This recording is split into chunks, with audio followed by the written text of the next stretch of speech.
गुरु प्यारी साध संगत जी, राधा स्वामी जी। गुरु प्यारी साध संगत जी, हमारे आज के सत्संग का विषय है परमात्मा अवतार कब लेता है। गुरु प्यारी साध संगत जी, आज के सत्संग में हम वाणी ले रहे हैं स्वामी जी महाराज जी की। गुरु प्यारी साध संगत जी, आज के इस सत्संग को बहुत ही ध्यानपूर्वक सुने और सत्संग को पूरा सुने। गुरु प्यारी साध संगत जी, स्वामी जी महाराज जी फरमाते हैं, सतगुरु का नाम पुकारो, सतगुरु को हृदय धारो। कहते हैं जब वाहेगुरु अकाल पुरुष खुद खुदा दुनिया को रोशनी देता है, यानी किसी जीव को मुक्ति देकर अपने साथ मिलाना चाहता है, वह किसी महात्मा ऋषि मुनि बलि अवतार या पैगंबर के जरिए अपना भेद जाहिर करता है। यही इस्लाम मजहब के फ़कीर कहते हैं, यही गुरु नानक साहिब जी कहते हैं, यही कबीर साहिब जी कहते हैं, यही वेद शास्त्र कहते हैं और यही ऋषि मुनि पुकारते हैं कि वह मालिक जब किसी मनुष्य को तारना चाहता है तो आदमी बनकर आता है, क्योंकि हम आदमी हैं। वह मालिक जब तक हमारे जैसा आदमी बनकर ना आए, अपने घर जाने की राह ना बताए, हम घर जा ही नहीं सकते। मिसाल के तौर पर जेल खाने में कुछ कैदी हैं, उनकी दुखी हालात को देखकर कोई परोपकारी आता है और यही सोचकर कि इनको ठंडा पानी नहीं मिलता, 10-20 बोरियां शक्कर की और कुछ बर्फ़ मिलाकर ठंडा पानी पिलाकर उन्हें खुश कर जाता है। एक दूसरा आता है और वह यह देखकर कि इन्हें अच्छे गेहूं की रोटी नहीं मिलती, बाजरा खाते हैं, 1000-2000 मन मिठाई मंगवाकर उन्हें खिला देता है। कैदी खुश हो जाते हैं।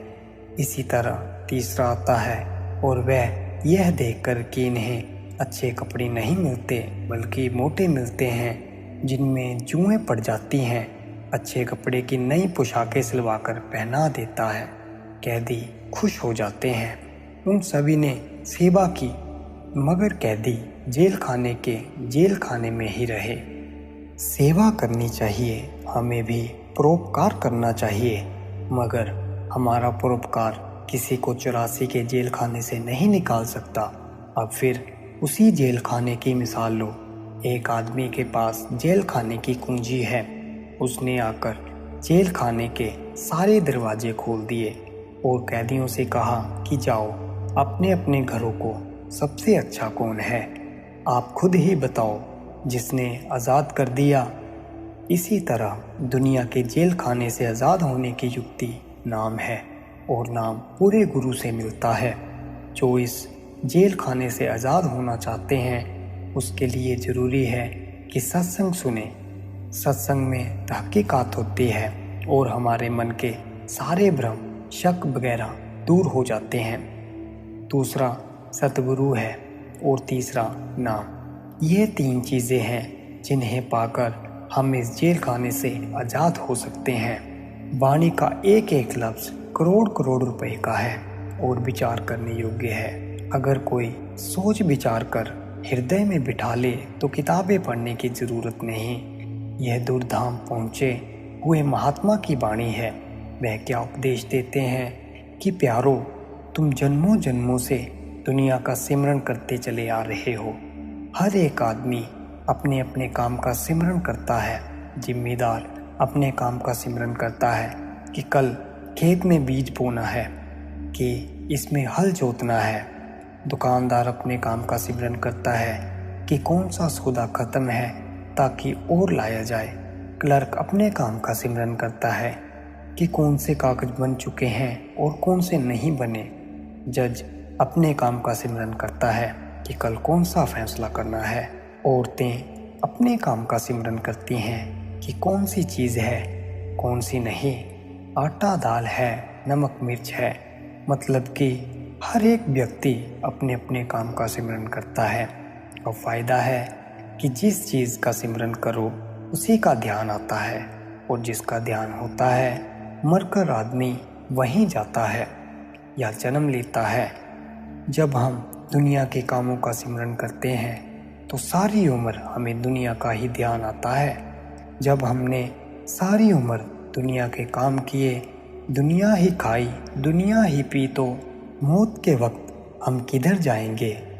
असूल है कि जो कर्म हम सारी उम्र करते हैं, मौत के वक्त उनका अकर्क निकालकर बुद्धि बनती है और उसमें जो संकल्प या ख्याल पैदा होते हैं उनके मुताबिक अगला जन्म होता है।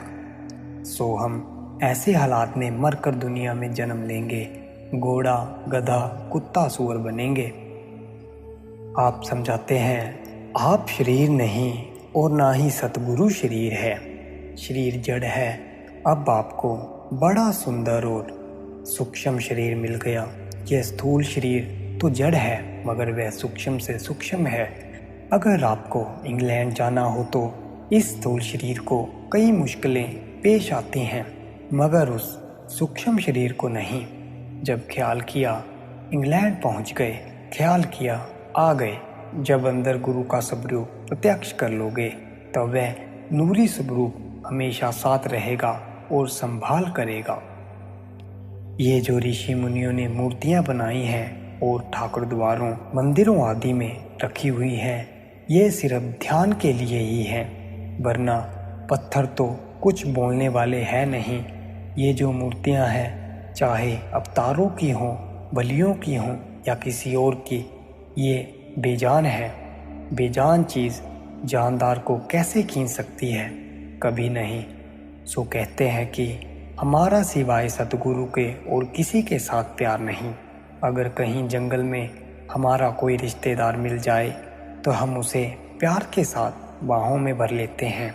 इसी तरह जब अंदर गुरु का स्वरूप प्रत्यक्ष हो जाए तो बड़ी खुशी होती है।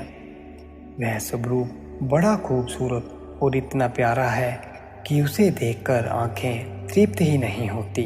वह वहाँ खड़ा है, जिनका मन हिलता है। वे कहते हैं कि जी स्वरूप आता है और चला जाता है। स्वरूप तो वहीं खड़ा है, उनका अपना मन आता और जाता है। जिस तरह जब हम रेल में बैठे होते हैं और रेल चल रही होती है तब पेड़ दौड़ते हुए नजर आते हैं। यह नज़ारा हम सभी ने देखा होगा। अब कभी पेड़ भी दौड़ते हैं, कभी नहीं। वे तो ज़मीन में गड़े हुए हैं। इसीलिए आप ज्यों-ज्यों सिमरन और ध्यान करोगे आपको वहाँ ठहरने की आदत होती जाएगी। इसका नाम है सतगुरु भक्ति, सतगुरु सेवा। सतगुरु और कोई सेवा नहीं लेता।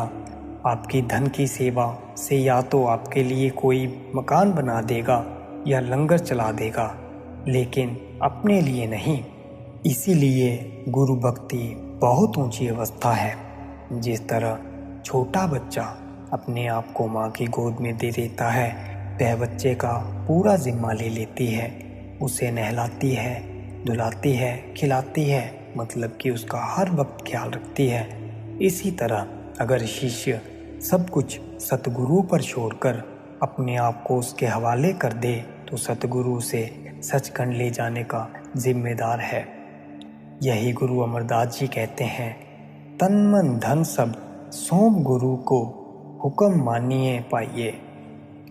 अगर आप अपने आप को गुरु को सौंप दोगे तो जहाँ भी जाओगे गुरु आपके साथ जाएगा, हर जगह संभाल करेगा। जो सवाल पूछोगे उसका जवाब देगा। फिर वह कहेगा कि आओ चलें। वह किस जहाज पर बिठाएगा नाम के और खंडों ब्रह्मांडों की सैर करवाएगा।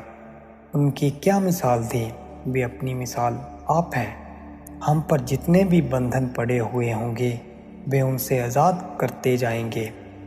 पहले वे हमें सहस्त्रल दल कमल में ले जाएंगे, फिर ब्रह्म में, फिर पार ब्रह्म में और फिर सचखंड में। अगर ऋषि मुनि, बलि पैगंबर अंदर गए हैं तो इसी तरीके से, अगर संत महात्मा गए हैं तो इसी तरीके से।